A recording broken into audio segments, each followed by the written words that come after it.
चलो एक most IMP illustration जेमां वेल्युएशन ऑफ गुडविल भी આવી જશે, વેલ્યુએશન ઓફ શેર भी આવી જશે. Illustration number 18 in books of Vimal limited, નામ છે Vimal limited.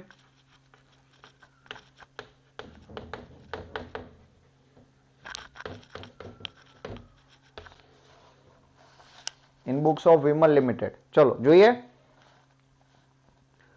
The balance sheet of Vimal Vivek in books of Vivek Limited. चलो some number 18 in books of Vivek Limited on 31st 3 2012 balance sheet is given below. Balance sheet આપી છે, પહેલા balance sheet study કરી લઈએ અને એમાંથી જે આપણા કામની વસ્તુ નથી એને શરૂઆતથી જ કાઢી નાખીએ છીએ આપણે. તો કઈ કઈ વસ્તુઓ નીકળી જશે? તો પ્રિલિમિનરી એક્સપેન્સ ઉપર ચોકડી મારી દો, જનરલ રિઝર્વ ઉપર ચોકડી મારી દો. આ બે વસ્તુ આપણા કામની નથી. નીચેના એડજસ્ટમેન્ટ વાંચી લઈએ. The present value of assets of the company to be taken as a double. જુઓ ધ્યાનથી સમજો, અસેટ્સની વેલ્યુ ડબલ લેવાની છે. અંદર જે પણ વેલ્યુ આપી છે ડાયરેક્ટ એની ડબલ વેલ્યુ કેલ્ક્યુલેટ કરવાની છે. The goodwill of the company to be valued at 3 times of the average super profit. Super પ્રોફિટના 3 times ગુડવિલ લેવાની છે. લાસ્ટ 3 યરના પ્રોફિટના બેઝ ઉપર આપણે ગણવાની છે. Average profit of the last 3 years after deducting tax of 50% is ₹6 lakhs. Average profit આપી દીધો છે direct જ 6 લાખ રૂપિયા. પણ અંડરલાઈન કરજો કયો શબ્દ આપ્યો છે? After tax. કયો શબ્દ આપ્યો છે? After tax. After tax average profit આપ્યો છે આપણને 6 lakhs. For the last 3 years the company has been transferring 25% of the profit after tax every year its general reserve account. દર વર્ષે કંપની પ્રોફિટના 25% જે આફ્ટર ટેક્સ પ્રોફિટ છે એમાં 25% general reserve maintain કરે છે. The expected rate of return of the companies line in the business is 10%. Expected rate of return 10% આપ્યો છે. From the એબો information find out the fair value of equity છે. તમે જોશો કે A to Z ટ્રાન્ઝેક્શન આની અંદર cover થઈ ગયા. બરાબર. ફેર વેલ્યુ શોધવાની છે એટલે આમાં ઇન્ટ્રિન્સિક વેલ્યુ આવી ગઈ, માર્કેટ વેલ્યુ આવી ગઈ, ફેર વેલ્યુ આવી ગઈ. પ્લસ ગુડવિલની વેલ્યુ આપી નથી. ગુડવિલ આપણે સુપર પ્રોફિટના બેઝ ઉપર ગણવાની છે એટલે ગુડવિલ પણ આવી ગઈ. Make it sense? એટલા માટે આ એક નાનું એવું પણ અંદર બધા જ પોઈન્ટ વાળું ઇલસ્ટ્રેશન છે. એટલે આ એક આવડે છે તો તમે કહી શકો કે ભાઈ મને બંને ચેપ્ટર આવડી ગયા. ચલો તો આપણે બંને અલગ અલગ કેલ્ક્યુલેટ કરશું. સૌથી પહેલા આપણે ગુડવિલ જ ગણવાની. તો લખો એનો ફોર્મ્યુલા. સૌથી પહેલા તો હેડિંગ મારી દો. 5 સ્ટેપ છે ગુડવિલના, યાદ છે ને બધાને? Capital employed, expected profit, average profit, super profit and then goodwill. તો સૌથી પહેલા હેડિંગ મારો કેલ્ક્યુલેશન ઓફ ગુડવિલ, પાઘડીની ગણતરી.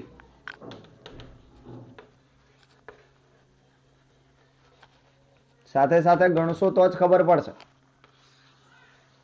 Calculation of goodwill. બરાબર. એમાંનો સ્ટેપ 1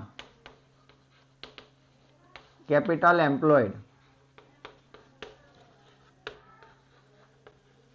યુનિવર્સિટીમાં આ સ્ટેપથી આ જ સિસ્ટમથી તમારે સમ ગણીને આવવાનું છે. Capital employed. ચલો કેપિટલ એમ્પ્લોયડ માટે આપણે પહેલા બે ભાગ પાડી દેશું. એક બાજુ અસેટ્સ, બીજી બાજુ લાયબિલિટી. હવે અસેટ્સમાં આપણને શું કીધું છે કે બધી અસેટ્સની વેલ્યુ ડબલ લેવાની છે.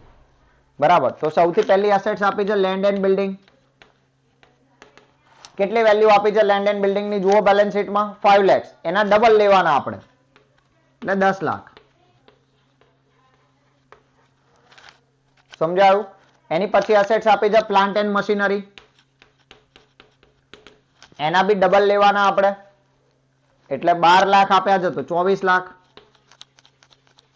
બધી અસેટ્સ કીધી છે. ખાલી જો ફિક્સ અસેટ્સ ડબલ એવો હવાલો આપ્યો હોત તો આપણે land and building, plant and machinery અને ફર્નિચર આટલું જ ધ્યાનમાં લે. પણ અહીંયા એચ અને એવરી અસેટ્સ કીધી છે તો તમારે બધી અસેટ્સ લેવી પડશે. બરાબર. The present value of assets તો એની અંદર પ્લાન્ટ એન્ડ મશીનરી આવી ગયું. ધેન ફર્નિચર,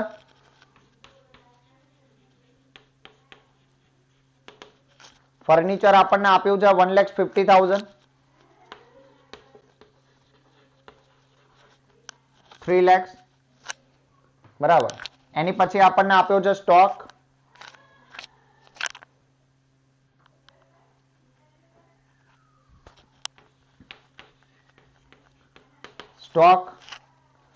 સ્ટોક આપ્યો છે 4 લાખ, તો એના ડબલ થશે 8 લાખ. ચલો બધી એસેટ્સ ડબલ થઈ ગઈ. હવે જો ડેટર્સ, હવે ડેટર્સ એ કોઈ એવી એસેટ્સ નથી જેની માર્કેટ વેલ્યુ વધઘટ થાય. ડેટર્સ તો એટલા જ હોય જેટલા આપણે માંગવાના હોય ભાઈ, એ માર્કેટ વેલ્યુ પ્રમાણે વધઘટ ના થાય. આ 4 એસેટ્સ એવી છે જેની માર્કેટ વેલ્યુ વધઘટ થાય, બરાબર. એટલે આટલી બુદ્ધિ દોડાવવાની પછી. ચલો હવે એની પછી આવે છે ડેટર્સ. તો ડેટર્સ પછી ડબલ ના લેતા સાહેબ, ડેટર્સ બી એસેટ્સ છે, પણ ડેટર્સ ની કોઈ માર્કેટ વેલ્યુ ના હોય ભાઈ. આ 4 મિલકત એવી છે જેની અત્યારે હાલ બજારમાં કિંમત ડબલ છે, પણ ડેટર્સ તો આપણે જેટલા માંગતા હોય એટલા જ રહે ભાઈ, બજારમાં ગમે તે કિંમત વધઘટ થઈ જાય, બરાબર. એટલે એઝ ઇટ ઇઝ લેવાની, એના વિશે કોઈ એડજસ્ટમેન્ટ નથી. એટલે આ બુદ્ધિ દોડાવવાની. 2 લાખ બિલ્સ, બેંક બેલેન્સ આપ્યું છે આપણને,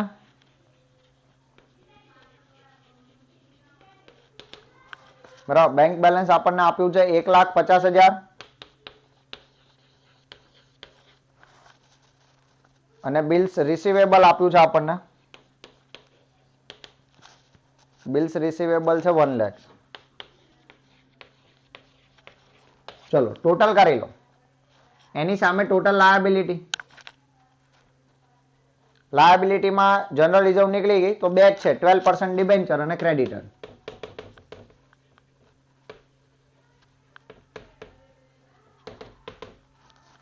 %12 ડિબેન્ચર આપ્યા છે 5 લાખ અને ક્રેડિટર છે 4 lakh.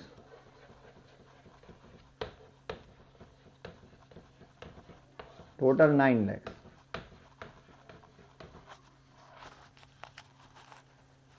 Clear?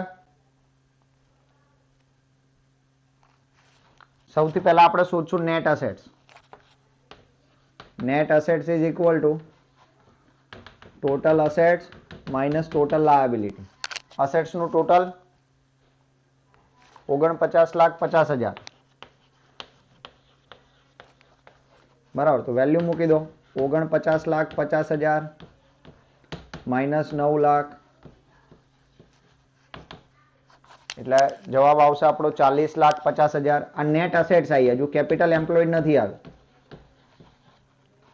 Minus less preference share capital, જે જવાબ આવે ને એની નીચે આ રીતે પ્રેફરન્સ શેર કેપિટલ બાદ કરી દેવાની, પછી આપણો જવાબ આવે કેપિટલ એમ્પ્લોયડ. તો પ્રેફરન્સ શેર કેપિટલ છે 5 લાખ,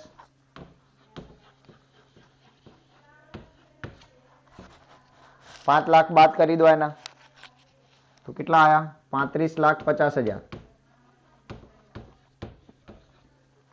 કેપિટલ એમ્પ્લોયડ. પહેલો સ્ટેપ થઈ જાય પછી મને નથી લાગતું કે બીજું કંઈ અઘરું છે આ ગુડવિલમાં. ક્લિયર ભાઈ બધાને? યસ ઓર નો? સમજાયું? ટ્વિસ્ટ ક્યાં હતો? આટલું ક્લિયર છે બધાને?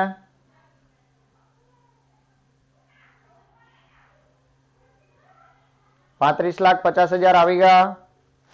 હવે બીજો સ્ટેપ તમને બધાને આવડે છે, ગણતા હોય તો સાથે સાથે લખી દીધું બધાએ?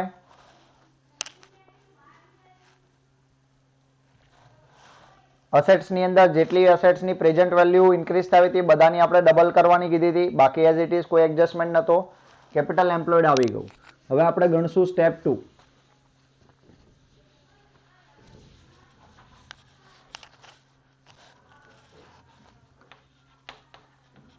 સ્ટેપ 2 છે આપણો એક્સપેક્ટેડ પ્રોફિટ.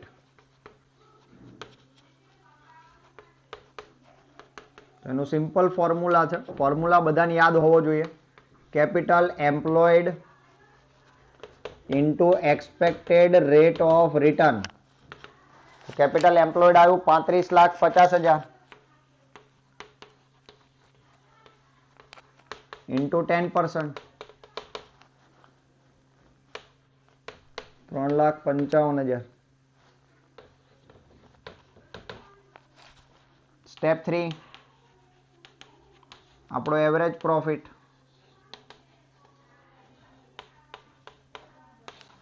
હવે જો સમની અંદર એવરેજ પ્રોફિટ ડાયરેક્ટ આપી દીધો છે આપણને. કેટલો આપ્યો છે એવરેજ પ્રોફિટ?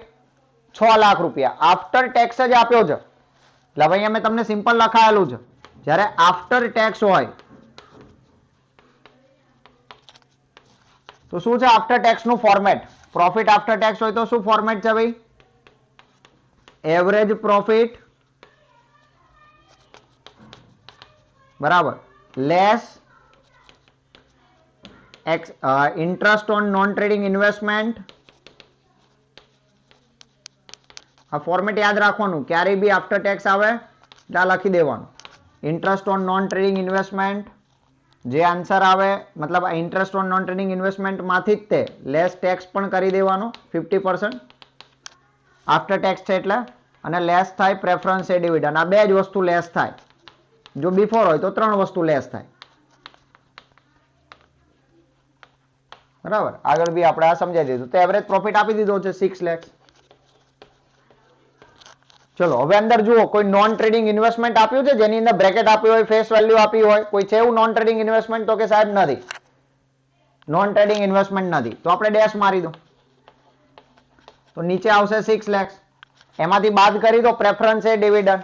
તો અંદર જુઓ પ્રેફરન્સ એ ડિવિડન્ડ કેટલાના છે? પ્રેફરન્સ એ 10 લાખના. કેટલા ટકાના? તો કે ભાઈ 10%. તો 5 લાખના 10%.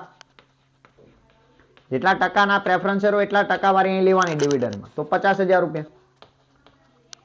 તો એવરેજ પ્રોફિટ આવી ગયો 5,50,000. લો, આટલું સિમ્પલ હતું ભાઈ. આપ્યું નથી તો ડેશ મારી દીધો, પણ આપણે ફોર્મેટ લખી દેવાનું. આપ્યું હોય તો અહીંથી લેસ કરી દે. એની પછી આવશે સ્ટેપ 4, સુપર પ્રોફિટ અધિક નફો. સુપર પ્રોફિટ નો બી ફોર્મ્યુલા આપણને ખબર છે. Super profit is equal two average profit minus expected profit. બંને આપણે શોધી નાખ્યું છે. એવરેજ પ્રોફિટ આવ્યો 5,50,000 અને સુપર પ્રોફિટ આવ્યો 3,55,000. Sorry, expected profit. એટલે આપણને મળી જાય સુપર પ્રોફિટ. સુપર પ્રોફિટ છે 1,95,000. and then આવશે step 5, goodwill. Goodwill is equal two super profit into, જુઓ પરચેસિંગ યર આપ્યા હશે અથવા ડાયરેક્ટ કીધું છે. અહીંયા આપણને કીધું છે કે last 3 years valued at 3 times. તો સુપર પ્રોફિટ ઇન્ટુ 3 times. તો સુપર પ્રોફિટ છે 1,95,000 into 3. we got the goodwill 5,85,000. અહીંયા આપણું ગુડવિલ વાળું chapter finished. Make it sense guys? Yes or no? Clear છે બધાને? બધા સ્ટેપ્સ યાદ આવી ગયું? હવે ખાલી અહીંયા આફ્ટર બિફોરમાં ધ્યાન રાખવાનું, અસેટ્સમાં કઈ વસ્તુ લેવી કઈ વસ્તુ ના લેવી એનું ધ્યાન રાખવાનું. એ બંને પોઈન્ટ આમાં કવર થઈ ગયા આપણે.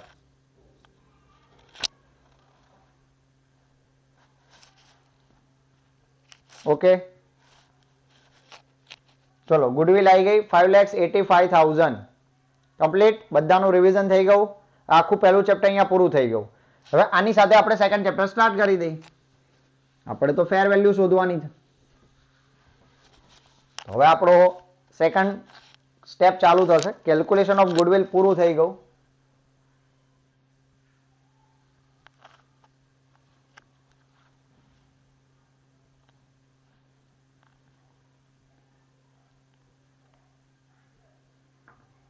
હા કરવાનું ને ભાઈ, પણ આ ગુડવિલમાં નહીં ભાઈ. એમાં શું કીધું છે જુઓ, આપણને ગુડવિલમાં તો ક્લિયર કટ એવરેજ પ્રોફિટ જ લેવાનો છે. આપણે ફ્યુચર મેન્ટેનેબલ પ્રોફિટ આવશે વેલ્યુએશન ઓફ શેરમાં, તો આપણે એની ઇમ્પેક્ટ વેલ્યુએશન ઓફ શેરમાં આપવાની ભાઈ. હજુ એમાં બી એનો સ્ટેપ્સ આવવાના છે, બધા પાછા આવવાના છે. બટ જ્યારે વાઇલ વી કેલ્ક્યુલેટિંગ અ ગુડવિલ, તો એના માટે તો we need only average profit, જે આપણું ફોર્મેટ છે. તમે જુઓ ફોર્મેટની અંદર શું જોઈએ છે? Average profit. તો એવરેજ પ્રોફિટ તો already directly given in the example. Valuation of શેરમાં we want to find out a future maintainable profit. તો જેટલા પણ એડજસ્ટમેન્ટ આપ્યા હોય ઇન અબાઉટ ધી પ્રોફિટ, તો આપણે એને એમાં કન્સિડર્ડ કરવાનું. એ અત્યારે હવે આપણે ગણીએ છીએ એમાં આવશે. ઓફકોર્સ એને ધ્યાનમાં લેવાનું. બટ હવે બરાબર, calculation of valuation of shares.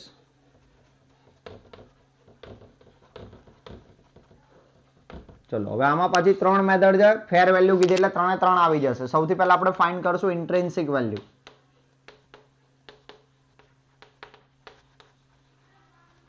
આપણને બધાને ખબર છે ઇન્ટ્રિન્સિક વેલ્યુમાં બે જ સ્ટેપ છે. સ્ટેપ 1 નેટ અસેટ્સ, તો આનું મેં તમને સૂત્ર લખાયેલું છે. કેવી રીતે આની નેટ એસેટ્સ ફાઇન્ડ કરશો? તો નેટ એસેટ્સ બ્રેકેટમાં લખી દેવાનું ફોર ગુડવિલ. જે આપણે ગુડવિલ માટે શોધી હોય એટલે ફરીવાર ગણતરી નહીં કરવાની ભાઈ. નેટ એસેટ્સ ફોર ગુડવિલ એની અંદર બે વસ્તુ ઉમેરાઈ જાય. કઈ બે વસ્તુ? એક તો ગુડવિલ પોતે જે આપણે કેલ્ક્યુલેટ કરીએ અને plus non trading investment. That's it.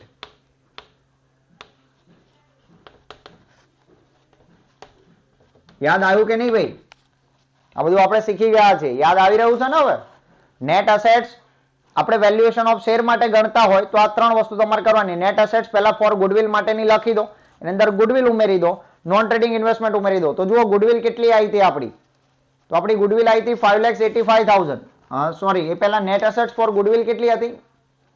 તો આપણે ગણી હતી 35,50,000. તમે જુઓ તમારી બુકમાં આપણે પહેલો સ્ટેપ કર્યો હતો 35,50,000. એની અંદર ગુડવિલ કેટલી આવી? તો 5,85,000. નોન ટ્રેડિંગ ઇન્વેસ્ટમેન્ટ આ સમમાં નથી આપ્યા તો આપણે ડેશ માર દેવાનું. આટલું ત્યાંથી વધારે કઈ ના આવે. જે વસ્તુ સમમાં છે હું લખું છું અહીંયા, ભલે સમમાં નથી આપી છતાં બી લખું છું જેથી તમારા માઇન્ડમાં પોઈન્ટ્સ ક્લિયર થઈ જાય કે કોઈ સમમાં આપી બી હોય તો આનાથી વધારે નહીં આવે. ટોટલ કરી લો તો 41,35,000 આવી ગઈ આપણી ઇન્ટ્રિન્સિક વેલ્યુ માટેની નેટ એસેટ્સ. હવે ખાલી સ્ટેપ 2 માં જવાબ આવી જશે. Intrinsic value is equal two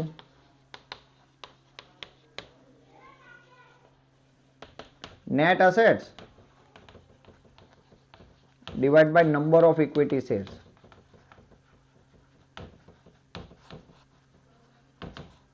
So 41,35,000 અંદર જુઓ નંબર ઓફ ઇક્વિટી શેર્સ કેટલા છે?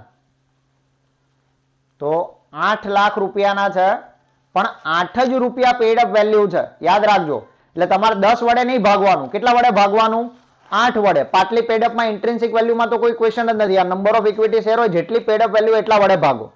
અથવા તો તમે 10 વડે ભાગો છો તો પછી નીચેથી તમારે 2 રૂપિયા બાદ કરવા પડશે. એટલે આપણે ડાયરેક્ટ પેડઅપ વેલ્યુ 8 રૂપિયા છે તો 8 લાખની કેપિટલ 8 રૂપિયા મંગાવે તો કેટલા શેર હોય? સિમ્પલ છે, 1 લાખ શેર હોય ભાઈ. તો આવી ગઈ 41.35 rupees. This is our intrinsic value. Got it guys? સમજમાં આવ્યું બધાને? Yes or no? Up till now it is clear? અહીંયા સુધીનું બધાને એકદમ ક્લિયર છે?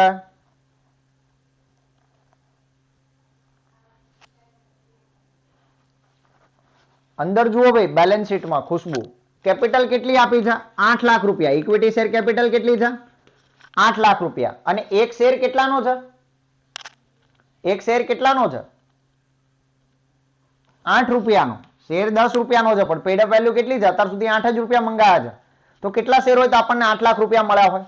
તો ડિવાઈડ બાય 8 કરવા પડે. તો 1 લાખ શેર ઉપર 8 રૂપિયા મંગાવ્યા હોય તો જ 8 લાખ રૂપિયા મળ્યા હોય ને. સમજાયું કે નહીં?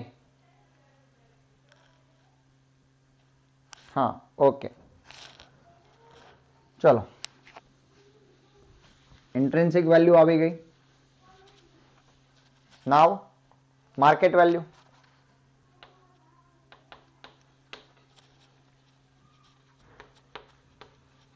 માર્કેટ વેલ્યુમાં બી 3 સ્ટેપ્સ છે, બરાબર. એનો સ્ટેપ 1 એવરેજ પ્રોફિટ, પણ એની કરતા બી વધારે સારું શૂટ શું થાય? Future maintainable average profit. કારણ કે આમાં એડજસ્ટમેન્ટ લેવાના છે. ભવિષ્યમાં જળવાઈ રહે તેવો સરેરાશ નફો.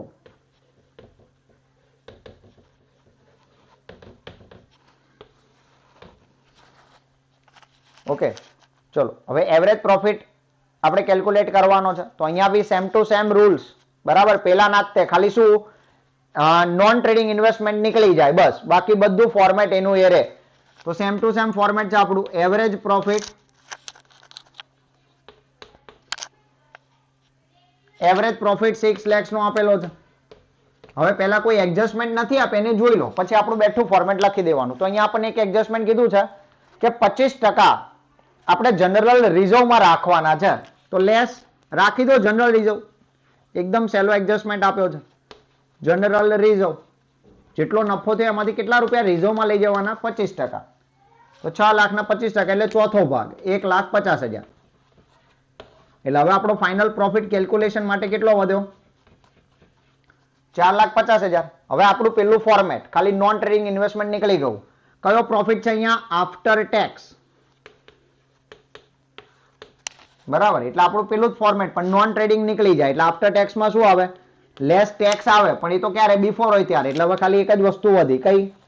પ્રેફરન્સ એ ડિવિડન્ડ.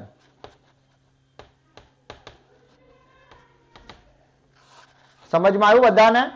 બે વસ્તુ લેસ થાય બિફોર હોય તો ટેક્સ અને પ્રેફરન્સ એ ડિવિડન્ડ, અને આફ્ટર હોય તો એક જ વસ્તુ લેસ થાય, પ્રેફરન્સ એ ડિવિડન્ડ. નોન ટ્રેડિંગ વાળું નીકળી ગયું કારણ કે આપણે વેલ્યુએશન ઓફ શેર માટે ગણી રહ્યા છે. પેલું વેલ્યુએશન ઓફ ગુડવિલ હોય તો નોન ટ્રેડિંગ ઇન્વેસ્ટમેન્ટ આવે. આટલો જ ફરક છે બંનેની કેલ્ક્યુલેશનમાં.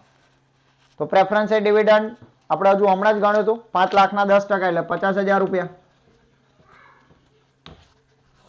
તો એને લેસ કરી દો તો આયા 4 લાખ રૂપિયા. આવી ગયો આપણું ફ્યુચર મેન્ટેનેબલ એવરેજ પ્રોફિટ. તો ક્યાં કઈ અઘરું છે? બરાબર. હવે આપણું સેકન્ડ સ્ટેપ છે, step 2, rate of dividend.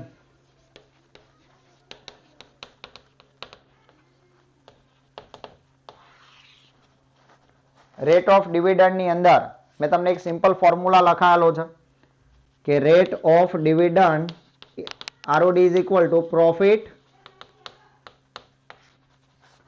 divided by equity share capital into 100. તો જુઓ પ્રોફિટ કેટલો આવ્યો? 4 લાખ રૂપિયા. હવે અંદર ઇક્વિટી શેર કેપિટલ જોઈ લો, 8 લાખ રૂપિયા ગુણ્યા 100, 50%. બે સ્ટેપ્સ પૂરા. કોઈને કઈ ડાઉટ હોય, ક્વેશ્ચન હોય તો પૂછી લો. ક્લિયર છે અહીંયા સુધી બધાનું? યસ ઓર નો?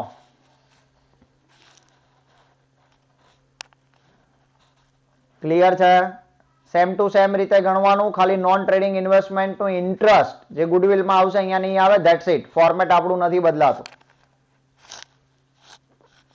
ચલો ફટાફટ yes or no? Up till now it is clear? અહીંયા સુધી બધાનું ક્લિયર છે? ઓકે, હવે ફાઇનલ આપણો જવાબ આવી જશે સ્ટેપ 3. સ્ટેપ 2 થઈ ગયા, હવે આવશે સ્ટેપ 3, માર્કેટ વેલ્યુ. એનું બી સૂત્ર છે ડાયરેક્ટ, અને એમાં તો તમારે પાટલી પેડઅપ બેડઅપ નો કોઈ ઇશ્યુ જ નથી રહેતો કારણ કે એના સૂત્રમાં જ તે પેડઅપ વેલ્યુ આપેલી છે, એટલે તમારે એ જ મૂકી દેવાની. તો શું સૂત્ર છે એનું? Rate of dividend. યાદ છે ને બધાને formula? Rate of dividend divide by ERR into paid up value. કેટલા રૂપિયા શેર ઉપર ભરાયેલા છે? તો રેટ ઓફ ડિવિડન્ડ આવે 50%, એક્સપેક્ટેડ રેટ ઓફ રિટર્ન આપ્યું છે 10% ને પેડઅપ વેલ્યુ છે 8 રૂપિયા.